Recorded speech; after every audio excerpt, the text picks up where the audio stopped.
just push this panel into place, and a really important point to note is that this corner of the panel here needs to be 20 millimeters away from that point there.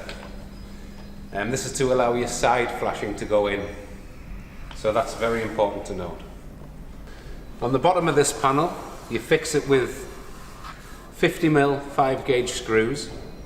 There are 3 lots of 3 holes.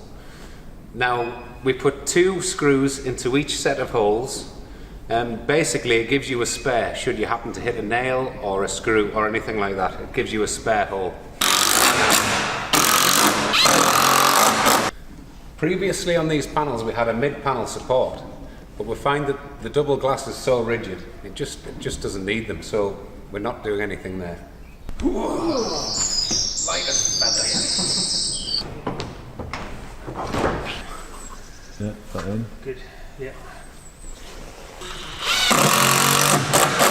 So we've installed the first 2 panels here. I'd just really like to make a note that you really need to get your DC cables in place, and also remember to connect your panels together. It's an obvious one, but please do connect your panels together, because taking this back out again, it's quite difficult, especially if you're down 2 rows. You'll have to take it all back out. So just be mindful and connect all your plugs as you go along.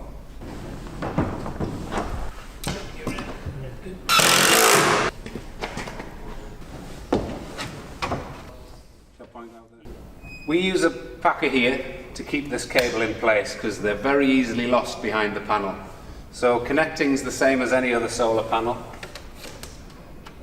Male to female, MC4s. Again, a little bit of lubrication to the top of the panels.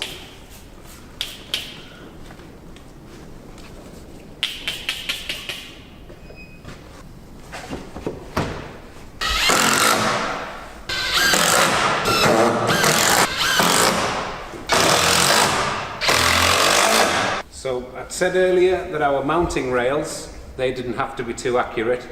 So I'm going to cut these back now, and all you use is the side of the panel as your guide.